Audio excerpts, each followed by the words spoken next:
अक्टूबर का current affair starting with the EFTA signed TAPA with India. So ये EFTA full form क्या है? European free trade association. इसने sign किया है TAPA trade and economic partnership with India. तो ये अग्रीमेंट है, ये ऑफर करेगा बाइंडिंग कमिटमेंट ऑफर कर रहा है। ओके, कितना का? $100 बिलियन का इन्वेस्टमेंट किया ही जाएगा, मतलब कि बाइंडिंग कमिटमेंट है ना, तो करना ही पड़ेगा। And 1 million direct jobs in next 15 years. तो EFTA नेशंस कौन कौन से हैं, इसको हमको याद करना पड़ेगा। Iceland, Liechtenstein, Norway, Switzerland. इसको हम याद कर लेंगे सिल्ली की जैसे, ठीक है। स्विट्जरलैंड, आइसलैंड है, यहाँ पे आयरलैंड नहीं है, आयरलैंड हो भी नहीं सकता, आइसलैंड ही है यहाँ पे, क्योंकि यूरोपियन कंट्रीज़ है ना, European free trade association. Then Norway, then Liechtenstein and sign किया है इंडिया के साथ, इसलिए इंडिया भी डाल दिया मैंने, तो silly. Okay, among these Switzerland is India's largest trading partner. और इन चारों कंट्रीज़ में से स्विट्ज़रलैंड इंडिया की लार्जेस्ट ट्रेडिंग पार्टनर है। इन EFTA नेशंस की में से बात कर रहे हैं तब, ऐसा नहीं है कि इंडिया की लार्जेस्ट ट्रेडिंग पार्टनर स्विट्ज़रलैंड है। EFTA नेशंस में स्विट्ज़रलैंड है, वो इंडिया की लार्जेस्ट ट्रेडिंग पार्टनर है। एंड आफ्टर दैट नॉर्वे, ठीक है। तो Switzerland then Norway. It is the first free trade agreement signed by the India to incorporate a binding commitment specifically linked to. और ये binding commitment specifically क्या से linked है? Investment and job creation से linked है। Then next news है BPSS now PRB by RBI। तो ये BPS है क्या? The board will be responsible for the regulation and supervision of payment system under the payment and settlement system act 2007। तो RBI के पास power है under which act? Payment and settlement system act 2007, कि वो payment and payment related settlement को regulate करती है। तो ये जो PRB नया बोर्ड बनाया जाएगा, ये रिस्पॉन्सिबल होगा रेगुलेशन के लिए and supervision of the payment system, ठीक है। इससे पहले ये काम कौन कर रहा था? BPSS। It has replaced the earlier board of regulation and supervision. तो ये जो PRB है, इसने रिप्लेस किया है पहले वाले board for regulation and supervision of payment and settlement system, BPSS हुआ करता था। ये कौन से एक्ट से आया था? ये भी payment and settlement system act 2007। लेकिन अब इस बोर्ड को रिप्लेस करके ये एक नया बोर्ड बना दिया गया है। ये भी सेम काम ही कर रहा है, regulation and supervision of the payment system. About the payment regulatory board, तो इसका नाम क्या रखा गया? Payment regulatory board. एक सिंपल सा नाम रख दिया गया कि पेमेंट को जो रेगुलेट करने वाला बोर्ड होगा वो होगा। कंपोजिशन एंड स्ट्रक्चर, थोड़ा सा इसको देख लेते हैं, क्योंकि UPSC कंपोजिशन एंड स्ट्रक्चर में पूछते रहता है। अब क्योंकि ये स्टैट्यूटरी बॉडी है, राइट, क्योंकि एक्ट से बनी है। Which act? Payment and settlement system act 2007। Regulate कौन करेगा अब इस बोर्ड को? RBI। और ये बोर्ड किसको रेगुलेट करेगा? पेमेंट सेटलमेंट को, ठीक है। तो कंपोजिशन एंड स्ट्रक्चर में क्या होगा? एज पर section 3 of the payment and settlement system act the board shall consist of. तो बोर्ड में कौन कौन होंगे? Governor of the RBI as ex officio chairman. तो ये तो होंगे ही होंगे। RBI के जो चेयरमैन हैं वो एक्स ऑफिशियो चेयरपर्सन होंगे इस बोर्ड के। तो ऑटोमेटिकली जैसे ये बोर्ड बनाया जाएगा तो RBI के चेयरमैन जो भी होंगे वो इसके एक्स ऑफिशियो चेयरमैन बन जाएंगे। Deputy governor of the RBI, अब RBI के बाद सेकेंड बिगेस्ट ऑफिस होल्ड करने वाले कौन है? Deputy governor of RBI of reserve bank, ठीक है। तो गवर्नर ऑफ RBI के बाद deputy governor of reserve bank in charge of payment and settlement system as ex officio member. तो ये भी एक्स ऑफिशियो मेंबर ही होंगे। तो दो तो एक्स ऑफिशियो मेंबर है। One officer of the reserve bank nominated by the central board of the reserve bank, और एक और मेंबर होंगे जो रिजर्व बैंक के ही होंगे, जो कि नॉमिनेट कौन कर रहा है? Central board of the reserve bank as the ex officio member. तो RBI के साइड से जो 3 मेंबर होंगे, ऑल 3 क्या है? एक्स ऑफिशियो मेंबर है। एक तो RBI के गवर्नर, दूसरा deputy governor of RBI, and third जो नॉमिनेटेड होंगे central board of the reserve bank, वो भी एक्स ऑफिशियो मेंबर ही होंगे। ओके, देन 3 सेंट्रल गवर्नमेंट के नॉमिनेटेड पर्सन। तो 3 मेंबर RBI के एंड 3 मेंबर सेंट्रल गवर्नमेंट के। अब सेंट्रल गवर्नमेंट नॉमिनेट करके भेजेगी उन पर्सनस को जो कि एक्सपर्ट होंगे पेमेंट सिस्टम में या IT में एंड साइबर सिक्योरिटी लॉ। तो इनमें से किसी में भी अगर एक्सपर्ट हुए तो उन 3 लोगों को नॉमिनेट करके सेंट्रल गवर्नमेंट इस बोर्ड में भेजेगी। कौन से board? Payment PSB payment subtle PRB तो पेमेंट रेगुलेटरी बोर्ड के अंदर। अब इस बोर्ड का टेन्योर कितना होगा, 4 ईयर का टेन्योर होगा एंड नॉन रिन्यूएबल होगा।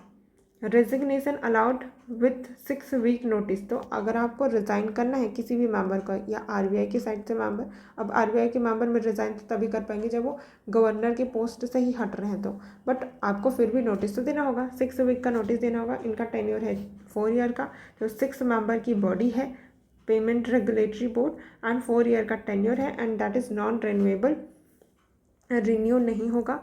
एंड देन डिस्क्वालिफिकेशन, अगर एज 70 से ज़्यादा है तो डिस्क्वालीफाई हो जाएंगे। अब वैसे भी एज 70 से ज़्यादा इज़ टू मच ना, क्योंकि उस टाइम के बाद बहुत ज़्यादा हेल्थ इश्यूज़ होने लगते हैं, तो ऐसे मेंबर को हम लोग क्यों ही रखेंगे, तो डिस्क्वालीफाई हो जाएंगे एज अगर 70 से ज़्यादा है। इंसॉल्वेंसी अगर है, क्योंकि अगर आपके ऊपर बहुत सारा कर्ज है तो आप नहीं रह सकते ना, ऐसा हो जाएगा कि आप सही तरीके से काम नहीं कर पा रहे हो और अपने पैसे इधर से ही निकालने का ट्राई करोगे, तो इंसॉल्वेंट पर्सन को नहीं रखा जाएगा मेंबर। और अगर क्रिमिनल कन्विक्शन है मोर देन 180 डेज़ का तो वो भी मेंबर नहीं हो सकते। एंड MP MLA ये भी मेंबर नहीं हो सकते। जैसे सेंट्रल गवर्नमेंट नॉमिनेट करके भेजने वाली है तो वहाँ पर से वो MP MLA को नहीं भेज सकती है, ठीक है।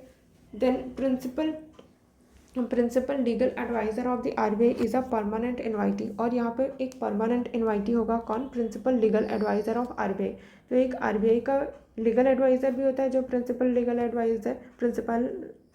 एडवाइज़र का काम करता है, तो वो हमेशा ही इन्वाइटी रहेगा इस बोर्ड में, PRB पेमेंट रेगुलेटरी बोर्ड में। तो जब भी मीटिंग होगी तो हमेशा आएंगे। RBI में ऑल्सो इन्वाइट एक्सपर्ट। अब RBI चाहे तो और एक्सपर्ट को बुला सकता है permanent ad hoc for meetings at least twice a year, तो साल में 2 बार तो आपको मिलना ही होगा।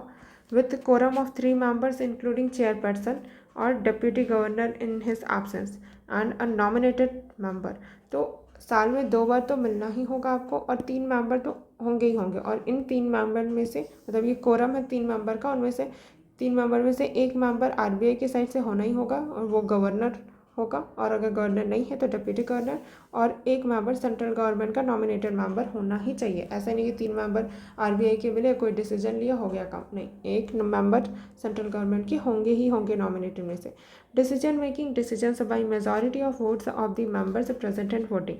और डिसीजन कैसे लिया जाएगा, मेजॉरिटी ऑफ वोट, तो अगर 6 में से 4 ने फेवर में वोट किया तो वो डिसीजन ले लिया जाएगा। अगर 2 ने क्या बोलते अगेंस्ट में डिसीजन दिया तो नहीं, ये उनकी बात नहीं मानी जाएगी, मेजॉरिटी वाला डिसीजन ले लिया जाएगा। Majority of votes of the members present and voting.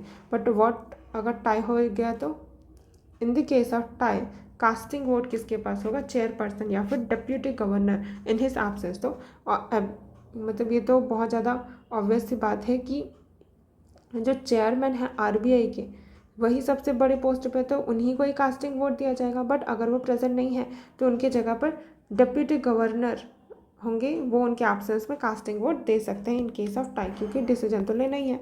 तो ये था। Then international civil aviation organisation, that was in news because of the recent mishap in the aviation sector that happened in Gujarat. तो India has been re elected to part 2 of council of international civil aviation organisation. तो India है उसको वापस से re elect किया गया है to part 2 of the council of international civil aviation organisation. About international civil aviation organisation ICAO के बारे में पढ़ लेते हैं। तो क्रिएटेड इन 1944 में ये चीज़ क्रिएट की गई थी by the Chicago convention. Chicago is the city in the USA, okay. तो क्रिएट किया गया था ICAO को 1944 में शिकागो कन्वेंशन के through as a specialised UN agency. तो ये एक स्पेशलाइज्ड UN एजेंसी है। अब UPSC ने 1-2 बार ये पूछा भी हुआ है कि दिस इज़ UN का स्पेशलाइज्ड एजेंसी ऐसे करके, तो पता होना चाहिए कि ICAO है वो UN की स्पेशलाइज्ड एजेंसी है, शिकागो कन्वेंशन से बनी है। Total 193 states and India is a founding member. तो इस फाउंडिंग मेंबर का मतलब पता है ना कि जब इसका फॉर्मेशन हो रहा था तो India was also one of them जिसने सपोर्ट किया था इसके फॉर्मेशन को, ठीक है। फंक्शन क्या परफॉर्म करता है ICAO, सिविल एविएशन है तो जाहिर सी बात है वही का काम करेगा, कोऑर्डिनेट करेगा global standards for safety, security, efficiency, sustainability in the air transport में। तो ये इंश्योर करता है कि एयर ट्रांसपोर्ट में safety, security, efficiency and sustainability हो। देन इनेबल करता है ये global air mobility network, promoting trade, cultural exchange, tourism, socio economic growth. तो ये इनेबल करता है ग्लोबल एयर मोबिलिटी नेटवर्क को इनेबल करता है और प्रमोट करता है कि आप एयर के थ्रू भी ट्रेड वगैरह कर सको। जब क्या होंगे, गुड्स एंड सर्विसेज एक्सचेंज होंगे ना एयर ट्रांसपोर्ट के through. Cultural exchange, tourism, socio economic growth, ये इन सबको फैसिलिटेट करें। तो ICAO के बारे में 2-3 चीज़ें याद रखनी है हमको। ICAO का फाउंडिंग मेंबर है इंडिया, शिकागो कन्वेंशन से बनी है, UN की स्पेशलाइज्ड एजेंसी है, इंडिया है वो री-इलेक्ट हुआ है इस ऑर्गेनाइजेशन में, इसलिए ये न्यूज़ में था, right. Moving to the next news, that was increase in the suicides. Total reported suicides showed an increase of 0.3% as compared to 2022। तो 2022 से 2023 तक का 0.3% सुसाइड रेट में इंक्रीज़ हुआ है टोटल रिपोर्टेड सुसाइड से। अब ये ऐसा इसलिए भी हो सकता है कि 2022 में हो सकता है कि कुछ लोगों ने रिपोर्ट नहीं किया हो बट वो सुसाइड का केस था हो। तो यहाँ पर हमको अगर इंक्रीज़ दिख रहा है तो हम लोग एग्जैक्ट नहीं बोल सकते कि नंबर ऑफ़ पीपल सुसाइड करने वाले बढ़ गए हैं या रिपोर्टिंग बढ़ गई है। However, rate of suicide has decreased by 0.8% during 2023 over 2022। But rate of suicide है कि कितने फ्रिक्वेंसी से, मतलब एक साल में अगर पहले मतलब एक महीने में अगर 20-30 सुसाइड हो रहे थे तो अब उसकी वो कम हो गई है, लेकिन नंबर ऑफ सुसाइड ज़्यादा है, ठीक है।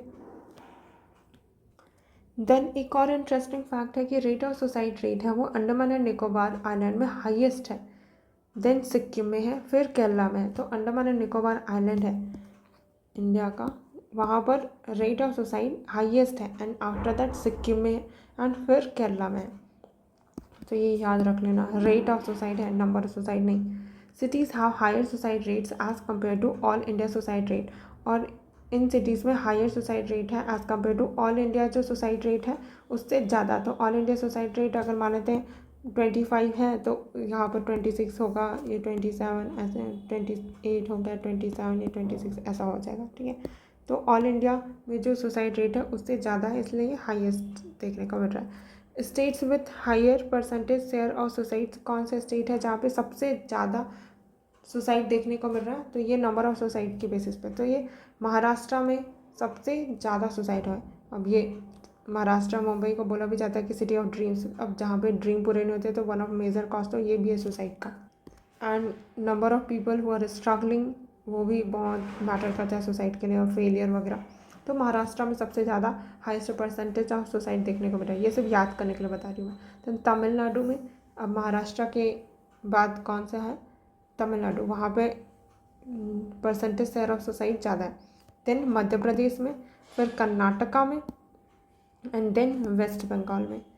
फिर अब ये भी बहुत ऑब्वियस सी बात है कि मेल का परसेंटेज है वो ज़्यादा है सुसाइड में एज़ कम्पेयर टू फीमेल। तो ये डेटा हम यूज़ कर सकते हैं जब सोसाइटी वाले का क्वेश्चन आता है ना। तो male female ratio according to NCRB report, male ratio female in suicide 72-27 ratio, मतलब लगभग उल्टा ही है। ये वाला डेटा याद रखना भी ईजी होगा। देखो 7-2-8-2-7 और D2, तो पॉइंट ये मेल का है, this is for female.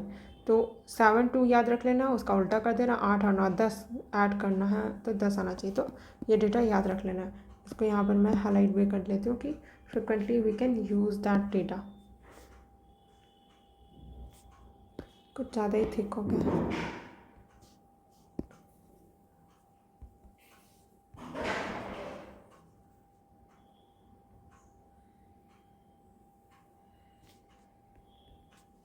Okay, फिर और यहाँ पर rate of suicide, number of states with higher percentage of suicide, इसको भी लिख सकते हैं। तो सुसाइड रेट के बारे में एक बार UPSC ने क्वेश्चन पूछा था, तो उस आंसर में हम ये डेटा कोट करेंगे, राइट। मेजर कॉजेज़ क्या हाईलाइट किए गए कि क्या कॉजेज़ थे सुसाइड के? तो फैमिली प्रॉब्लम के कारण हम देखें तो 31% थे जो सुसाइड, उनमें से टोटल सुसाइड में से 31% suicides because of the family problem. Then other than marriage related problem, marriage से अलावा वाले प्रॉब्लम थे ये फैमिली प्रॉब्लम। ऐसे नहीं कि मैरिज के कारण इनको दिक्कत थी इसीलिए सुसाइड किया, नहीं, मैरिज के अलावा वाले फैमिली प्रॉब्लम के कारण 31%, इलनेस के कारण 19% suicide, then drug abuse, alcoholic addiction के कारण, देन मैरिज रिलेटेड इश्यूज़ के कारण 5.3% सुसाइड। जहाँ पे हमको ये लगता है कि मैरिज के कारण बहुत सारे सुसाइड्स होते हैं, तो वो तो सिर्फ 5.3% सुसाइड ही है, बट अदर फैमिली प्रॉब्लम के कारण 31% है। लव अफेयर के कारण 4.7 है, बैंकरप्सी और इंडेप्टनेस के कारण 3.8, अनएम्प्लॉयमेंट के कारण तो 1.8, देन फेलियर इन एग्जामिनेशन 1.4। तो इसको पर्टिकुलरली एक स्टैंड अलोन डेटा के रूप में भी हम यूज़ कर सकते हैं कि आउट ऑफ टोटल सुसाइड्स, अगर हमको एग्जामिनेशन स्टूडेंट सुसाइड का क्वेश्चन आ गया तो हम लोग क्या लिखेंगे कि out of total suicides happen in India, failures in examination caused 1.4% of total suicide rates, right? Then farmer suicide है टोटल ऑफ 10,000, ये वाला डेटा भी यूज़ करना है कि 10,000 farmer suicide accounting for 6.3% of the total suicide victims. जितने भी total suicide victims हैं में फार्मर सुसाइड, तो फार्मर डिस्ट्रेस वगैरह आते रहता है ना क्वेश्चन एग्रीकल्चर में, तो उसमें हम ये डाल सकते हैं कि फार्मर सुसाइड कितना डेटा है 10,786। ये वाला 786 डिजिट तो ऐसे ही याद रहता है लोगों को, तो 10,786 या फिर सिंपली 10,000 फार्मर सुसाइड देखने को मिला। That is accounting for 6.3% of the total suicide victims. Total suicide victims में 6.3% तो फार्मर्स ही है। Zero suicide of farmers, cultivators, agriculture labourers. West Bengal zero suicide कहाँ पे देखने को मिला है, फार्मर का या कल्टिवेटर एग्रीकल्चर लेबरर का। वेस्ट बंगाल में एक भी फार्मर सुसाइड नहीं देखने को मिला, बिहार में नहीं देखने को मिला, उड़ीसा में नहीं देखने को मिला, झारखंड में नहीं, हिमाचल प्रदेश, अरुणाचल प्रदेश एंड गोवा। ठीक है, यहाँ पर जीरो सुसाइड देखने को मिला है फार्मर। तो हाँ, we can learn from that states. ये सब लीडिंग स्टेट्स की तरह उनको एक मॉडल की तरह कंसिडर कर सकते हैं, और अपने स्टेट्स में भी उन्होंने जो कुछ मेजर्स लिए होंगे, अगर लिए होंगे तो उनको इम्प्लीमेंट कर सकते हैं। इनिशिएटिव क्या किया जा सकता है सुसाइड को रोकने के लिए। अब सुसाइड को रोकने के लिए क्या क्या इनिशिएटिव लिया गया है। National suicide prevention strategy, national suicide prevention strategy 2022 aims to reduce suicide mortality by 10% by 2030। तो 2030 तक का सुसाइड मोर्टालिटी को 10% डिक्रीज़ करना है, ये टारगेट है इस स्ट्रैटेजी के अंदर। ये 2022 की स्ट्रैटेजी है, जहाँ पे ये बोला गया कि अगले 8 साल में हमको 10% सुसाइड मोर्टालिटी डिक्रीज़ करनी है। देन टेलीमानस है, टेलीमानस है, मानस मतलब कि मन के बारे में बताना किसी को, तभी कोई सुसाइड नहीं करेगा। तो टेलीमानस है ये tele mental health assistance and networking across states.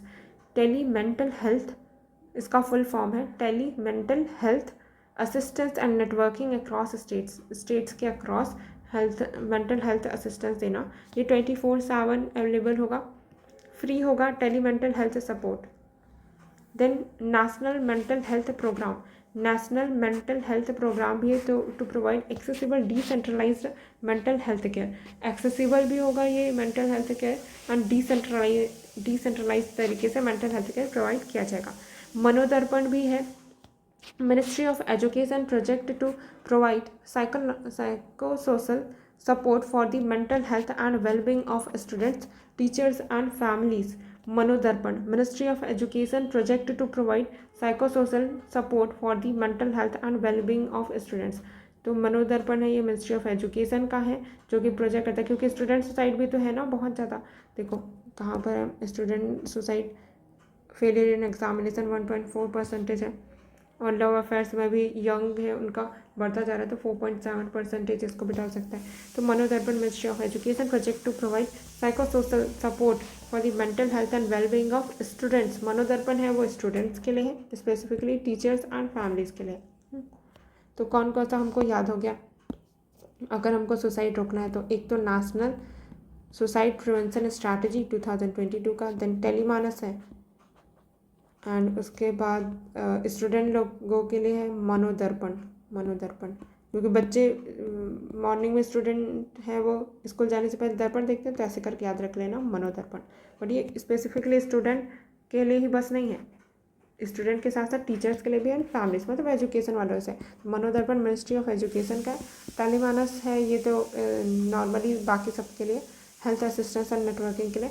And national mental health program, national mental health program to provide accessible and decentralized mental health care. And after that This is the last news of 1st October. Type of Jio engineering projects, तो कौन कौन से जियो engineering projects के type है, इनके बारे में UPSC ने बहुत पूछ भी दिया है, बट हमको सबके बारे में पहले एक बार बेसिक पता होना चाहिए। तो एक तो होता है, ये सब जियो इंजीनियरिंग क्यों बोल रहे हैं, क्योंकि अर्थ की जो प्रोसेसेस हैं उनको थोड़ा मॉडिफाई करके इंजीनियर करके हम लोग क्या कर रहे हैं, चेंजेस लेके आ रहे हैं, ह्यूमन को बेनिफिट कर सके ऐसे चेंजेस। ठीक है, तो पहला तो है स्ट्राटोस्फेरिक एरोजॉल इंजेक्शन, तो SAI। तो स्ट्राटोस्फेरिक मतलब कि स्ट्राटोस्फियर में जाके डाल रहे होंगे, तो पहले लेयर्स ऑफ अर्थ को रिकॉल करते हैं। चलो, ट्रस्ट मी इन एग्ज़ाम, तो T से ट्रोपोस्फियर, TRU से, देन ST से स्ट्राटोस्फियर, जो सेकेंड लेयर की बात चल रही है, इस लेयर की बात चल रही है यहाँ पर। ओके, अब स्ट्राटोस्फियर में हमको ये भी पता है कि यहाँ पे ओजोन लेयर भी होता है, राइट, और this is good ozone. Bad ozone होता है ट्रोपोस्फियर में रहता है, ठीक है, बैड ओजोन। फिर मेसोस्फियर आता है, थर्ड लेयर, फिर ionosphere and then exosphere, right. तो अभी हम बात कर रहे हैं second layer of the atmosphere of earth, that is stratosphere. तो यहाँ पर हम क्या करने वाले हैं कि जो एरोजोल है उसको इंजेक्ट कर रहा है, ठीक है। तो चलो एरोजोल को इंजेक्ट कर देते हैं। अभी इस एरोजोल का इंजेक्ट करने का फ़ायदा क्या, तो it involves deliberate release of aerosol. अब एरोजोल में आता क्या है, पहले तो ये पता होना चाहिए। एरोजोल का जिक्र यूपीएससी में बहुत बार आ गया है, साइंस एंड टेक वाले करंट अफेयर की न्यूज़ में भी बहुत बार। तो एरोजोल में कौन कौन सा आ सकते हैं, सल्फर डाइऑक्साइड होगा और कैल्शियम कार्बोनेट CaCO3, ये एरोजोल्स हैं, ठीक है, like sulphur dioxide and calcium carbonate into the earth's upper atmosphere to reflect sunlight and cool the surface. क्योंकि हमको पता है कि अर्थ की ग्लोबल वार्मिंग का इशू बढ़ता जा रहा है, तो हम लोग क्या करना चाह रहे हैं, एक जियो इंजीनियरिंग प्रोजेक्ट के थ्रू SAI कर रहे हैं, क्या, स्ट्राटोस्फेरिक एरोजॉल इंजेक्शन। इसके थ्रू हम एरोजॉल का इंजेक्ट कर देंगे स्ट्राटोस्फेयर लेयर में। एंड स्ट्राटोस्फेयर लेयर में एरोजॉल में कौन कौन से हमारे पास ऑप्शन है, या तो सल्फर डाइऑक्साइड को इंजेक्ट कर दो या फिर कैल्शियम कार्बोनेट को इंजेक्ट कर दो। अब कैल्शियम कार्बोनेट है वो तो वाइट कलर का रहता है, तो और चलो एरोजॉल का नेचुरल प्रॉपर्टी भी ये है कि कूलिंग प्रॉपर्टी रहता है एरोजॉल का, तो ये सनलाइट है उसको रिफ्लेक्ट कर देगा, अर्थ में आने नहीं देगा, क्योंकि ये स्ट्राटोस्फीयर से ही होके आना है सनलाइट को, फिर ट्रोपोस्फीयर को क्रॉस करेगा, लेकिन स्ट्राटोस्फीयर में ही हम उसको रिफ्लेक्ट करवा दे रहे हैं, तो क्या हो जा रहा है, वो अर्थ के सरफेस को कूल कर देगा। तो ये प्रोसेस होगा। देन सेकेंड प्रोसेस की बात की जा रही है, जहाँ पे सी कर्टन्स या फिर सी वॉल, सी है समुद्र है उसमें पर्दा लगा दो, कर्टन, या फिर सी वॉल बना दो। करना क्या है इसमें, it aims to deploy large buoyant structure attached to the seabed to block warm ocean water from reaching the ice sheets in polar region। तो जैसे ये आइस शील्ड, इसमें ये पोलर रीजन में आइस शील्ड लगा हुआ है, ठीक है, और ये समुद्र है, यहाँ पे तो गर्म पानी होगा क्योंकि ग्लोबल वार्मिंग के कारण, तो इसको हमको इधर जाने से रोकना है। और इसी के लिए हम लोग क्या करें, डिप्लॉय करेंगे लार्ज बॉयंट स्ट्रक्चर, बहता हुआ, बॉयंट मतलब कि ऊपर में तैरता हुआ रहेगा, लेकिन वो बॉयंट रहेगा, मतलब लार्ज रहेगा स्ट्रक्चर, जो कि अटैच्ड रहेगा टू दी सी बेड। अब यहाँ पर से सी बेड है उससे अटैच्ड रहेगा, तैरता हुआ रहेगा लेकिन अटैच कर दे रहेंगे उसको हम लोग सी बेड से, to block warm ocean water. अब ये वार्म ओशियन वाटर को आने ही नहीं देगा इधर, जहाँ पर क्या है, आइस सीट है इन पोलर रीजन्स में, राइट। फिर sea ice management, sea ice management ये क्या तरीका है, scattering materials like glass microbeads over sea ice to boost reflectivity. अब इस वाले में क्या किया जा रहा है, पहले तो हम वापस से समुद्र बना देते हैं, सी बना लिया हम लोगों ने, जैसे sea and ice, sea ice management, तो नाम में ही सी आइस मैनेजमेंट है, तो सी में जो आइस है, scattering materials like glass microbeads. Scattering material क्यों बोल रहे हैं हम लोग, क्योंकि ग्लास है वो सनलाइट को स्कैटर कर देता है, मतलब फैला देता है, तो ग्लास माइक्रोबिट्स है उसको सी आइस के ऊपर डाल देंगे टू बूस्ट रिफ्लेक्टिविटी। तो अगर ये ग्लास माइक्रोबिट्स ऊपर में रहेंगे तो सनलाइट आएगा वो स्कैटर्ड हो जाएगा, ठीक है। तो ये जो पानी है और समुद्र है उसमें जो आइस है उस पर तो फोकस्ड जो सनलाइट आना था वो पड़ेगा नहीं, तो आइस है वो मेल्ट होगा नहीं, reflectivity artificially thicken the ice, और आर्टिफिशियली ये क्या कर देगा, थिक कर देगा आइस को। This also includes pumping sea water onto ice और into the air to freeze it, और इसमें यह भी इंक्लूड होगा कि आप पंप करोगे सी वाटर को ऑन टू इट आइस और into the air to freeze it. Okay, तो सी आइस मैनेज कर रहे हैं, यहाँ पे स्कैटर कर रहे हैं, और यहाँ पे क्या यूज़ कर रहे हैं, ग्लास माइक्रोबिट को स्कैटर करने के लिए, scattering material like glass microbeads over the sea ice to boost reflectivity को बूस्ट करने के लिए एंड आर्टिफिशियली थिकन करने के लिए आइस को। This also includes pumping sea water onto ice और into the air to freeze it. Then basal water removal, इसमें इस प्रोसेस में क्या किया जाएगा, बेसल वाटर रिमूवल में reducing ice loss by removing subglacial water from under glacier to slow the movement of ice sheets and decelerate sea level ice। तो basal water removal में reduce किया जाएगा जो आइस लॉस है उसको, कि ice है ज़्यादा लूज ना हो, by removing sub glacial water from under glacial, sub glacial water from under glacial to slow the movement of ice sheets and decelerate sea level rise. तो सी लेवल राइज को कम करने के लिए basal water removal कर रहे हैं कि ice का लॉस ज़्यादा ना हो, ये करने के लिए। देन ओशियन फर्टिलाइजेशन, नाम से ही पता चल रहा है कि ओशियन में, अब ऐसा नहीं कि फर्टिलाइजर जाके डाल देंगे, यहाँ पे क्या कर रहे हैं, adding nutrients like iron. Iron कहाँ पे डाल रहे हैं, टू पोलार ओशियन में टू स्टिमुलेट फाइटोप्लैंक्टन ग्रोथ। अब जब हम लोग पोलार ओशियन है वहाँ पे आयरन को डाल देंगे। सो दी नेक्स्ट न्यूज़ इज़ 2-3 अक्टूबर में तो कुछ भी इंपॉर्टेंट नहीं लगा था मुझे। दैन 4 अक्टूबर में एक ही इम्पॉर्टेंट था, that was mud volcano. Mud volcano India का ओनली मड वोल्केनो है in Baratang island in Andaman and Nicobar island, erupts after 20 years. 20 साल के बाद ये जो बारातांग आइलैंड है वो भी कहाँ पर है, अंडमान एंड निकोबार। तो ये India, this is Andaman and Nicobar वाला आइलैंड, यहाँ पर है बारातांग आइलैंड। ये ओनली मड वोल्केनो है इंडिया का जो कि 20 ईयर के बाद इरप्ट हुआ है। तो अगर एक ही है तो भी इस पर क्वेश्चन तो बन ही सकता है। मड वोल्केनो होता क्या है ये देख लेते हैं। It is a geographical formation where a mixture of mud water and gases. क्या क्या होगा, mud water plus gases. Mainly अब गैसेस में कौन कौन से होंगी, मिथेन गैस होगी CH4, समटाइम्स कार्बन डाइऑक्साइड और नाइट्रोजन भी होता है। इरप्ट्स टू द सरफेस में इरप्ट होगा, creating cone like structure that resembles true volcanoes without molten lava। तो ये कॉन लाइक स्ट्रक्चर होगा जो कि रिसेंबल करता है ट्रू वोल्केनो को बिना मोल्टन लावा के। इसमें ये वाले, इसको हम मड वोल्केनो जरूर बोल रहे हैं लेकिन इसमें मोल्टन लावा नहीं है, बल्कि क्या है, मड वाटर एंड ये मिथेन वाली गैसेस है, और समटाइम्स कार्बन डाइऑक्साइड नाइट्रोजन भी होता है। Mud volcano are generally encountered in areas where natural gas is present. Mud volcano है वो जनरली उन एरियाज में इनकाउंटर किया जाता है जहाँ पे नेचुरल गैस प्रेजेंट होता है। तो इसका मतलब क्या है, अंडमान निकोबार में अगर बारातांग आइलैंड में हमको मड वोल्केनो में रहे तो फिर पॉसिबल केसेस है कि वहाँ पर नेचुरल गैस भी प्रेजेंट होगा, तो हम वहाँ पर एक्सप्लोर कर सकते हैं।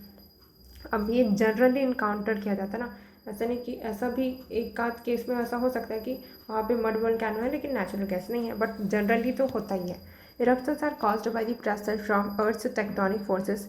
अब ये वोल्केनो इरप्ट क्यों हो रहा होगा, क्योंकि अर्थ के अंदर से प्रेशर आ रहा होगा, अर्थ टेक्टोनिक फोर्सेस, और by accumulation of the hydrocarbon gases. या तो हाइड्रोकार्बन गैसेस वो एक्यूमुलेट हो जाएंगी तो प्रेशर क्रिएट करेगी और इसके कारण वो मड वोल्केनो इरप्ट हो रहा होगा। देन नेक्स्ट डे का न्यूज़ 5 और 6 अक्टूबर का साथ में आया था, तो ये सारे उसी दिन के। देखते हैं, जल्दी जल्दी करते हैं। India's first cooperative multi feed compressed biogas plant inaugurated इन महाराष्ट्र। तो कोई भी चीज़ पहली बार हो रही है तो वो बहुत ज़्यादा इंपॉर्टेंट हो ही जाता है। जैसे अभी हमने mud volcano Baratang island Andaman and Nicobar का पढ़ा, वैसे इंडिया का पहला cooperative multi feed compressed biogas plant. तो अब हम लोग कोऑपरेटिव को जनरली पढ़ते रहते हैं, मिल्क वगैरह ये सब के लिए।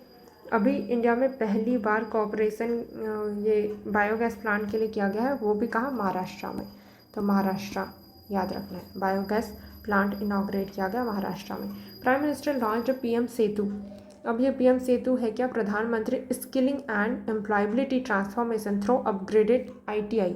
तो ITI है, उसके थ्रू क्या कर रहे हैं, स्किलिंग एंड एम्प्लॉयबिलिटी ट्रांसफॉर्मेशन कर रहे हैं, ठीक है।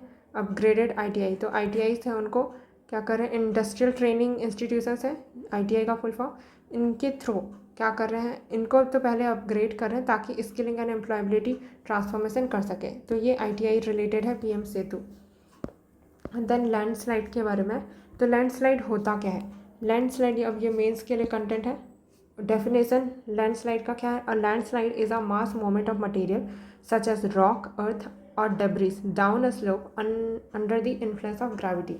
तो लैंडस्लाइड क्या है, जब मास मूवमेंट होगा मटेरियल का, mass movement of material such as rock, earth और debris down a slope under the influence of gravity. A landslide is a mass movement of material. Landslide is the mass movement of material such as rock, earth, debris down a slope under the influence of gravity. Gravity के influence में ये move करेगा. India's vulnerability 12.6% of land area is prone to landslide hazard as per ISRO 2023 landslide atlas of India. India का vulnerability वाला क्या है, India's vulnerability 12.6 of land area is prone to landslide hazard. India का पूरा land में से 12.6 land area ऐसा है जहाँ पर लैंडस्लाइड हज़ार्ड के चांसेस हैं एज पर इसरो का 2023 लैंडस्लाइड एटलस ऑफ इंडिया। तो इसको शॉर्टकट में ये भी लिख सकते हैं, according to ISRO's 2023 atlas of India land, अब लिख ही सकते हैं लैंडस्लाइड के बारे में। तो लैंडस्लाइड एटलस ऑफ इंडिया के अकॉर्डिंग 12.6% लैंड एरिया इंडिया का प्रॉन है कि वहाँ पर लैंडस्लाइड हज़ार्ड हो सकता है। Of this more than 3/4 lies in the Himalayan region. और मान लेते हैं ये इंडिया है, ये टोटल इंडिया 100% कॉन्स्टिट्यूट करे, उनमें से 12% है, उनमें क्या है लैंडस्लाइड हज़ार्ड हो सकता है। और ये 20% का भी 3/4 मतलब कि मैक्सिमम कहाँ पर है, हिमालयन रीजन पे है 3/4। 1/4 कहाँ पे होगा, वेस्टर्न घाट वाला एरिया होगा, नॉर्थ ईस्ट वाला एरिया होगा, ये सब। Why is Himalayan region more vulnerable to landslide. अब हिमालयन रीजन ही क्यों सबसे ज़्यादा वल्नरेबल है, तो क्योंकि इसके कुछ नेचुरल कॉजेज़ है एंड कुछ एंथ्रोपोजेनिक कॉजेज़ है। नेचुरल कॉजेज़ में क्या क्या हो जाएगा, क्योंकि ये जो हिमालयन रीजन है ये बना कैसे है, टेक्टोनिक एंड जियोलॉजी उसकी कैसी है, formed by the collision of Indian and Eurasian plate. तो जो हिमालयन है उसका फॉर्मेशन ही collision of Indian and Eurasian plate से हुआ है। Himalayas are young fold mountain characterised by the fault and fractured rock. अब क्योंकि हिमालय यंग फोल्ड माउंटेन है, फॉल्ट एंड फ्रैक्चर्ड रॉक है, तो एकदम स्टेबल तो नहीं है, मेकिंग देम इनहेरेंटली अनस्टेबल। और साथ ही साथ अनकंसोलिडेटेड सॉइल भी है। रेनफॉल एंड वेदर एक्सट्रीम भी कंडीशन देखने को मिलता है, monsoon rainfall along with the cloud burst भी होते रहता है। हिमाचल प्रदेश देख लो, उत्तराखंड, यहाँ पे क्लाउड बस्ट के इंस्टेंसेस देखने को मिलते हैं मोर फ्रिक्वेंटली। स्नो मेल्ट भी होते रहता है, that सैचुरेट्स the soil reducing the stability of the slope. Climate change has further increased the occurrence of extreme weather events. Then seismic activity, steep slopes, poor drainage and flash floods exacerbate instability. Seismic activities हो गई, earthquake वगैरह आते रहता है। Steep slopes है यहाँ पर Himalayan reason वाले, वैसे वेस्टर्न घाट का भी स्टीप स्लोप है। पुअर ड्रेनेज है, फ्लैश फ्लड आते रहते हैं, एक्जरबेट कर देता है और ज़्यादा इनस्टेबिलिटी को। फिर एंथ्रोपोजेनिक चेंजेस क्या क्या, मतलब कॉजेज़ क्या क्या है, अनप्लान कंस्ट्रक्शन करना, रोड कट्स, टनलिंग करना, डिस्टेबलाइज कर देता है ये स्लोप को। फिर other mining activity, land use change from urbanisation, deforestation and encroachment disturb कर देता है नेचुरल ड्रेनेज सिस्टम को। ठीक है, तो ये सारे कॉजेस हैं लैंडस्लाइड के। तो इसको पूरा प्रॉपरली मेंस के लिए पढ़ना भी है हमको, उसको और अच्छे से हाईलाइट कर दिया रहता है ताकि जब मेंस के लिए पढ़ेंगे हम तो देखते ही पता चल जाए कि ये वाला मेंस के लिए पढ़ना है, और वो भी landslide. Okay, then Konkan 25 exercise. Konkan वाला कौन से एरिया को बोलते हैं हम लोग, ये महाराष्ट्र, ये गोवा, ये इधर वाला एरिया है उसको बोलते हैं, ये मालाबार है। और इस साइड वाले कोस्टल एरिया को क्या बोलते हैं,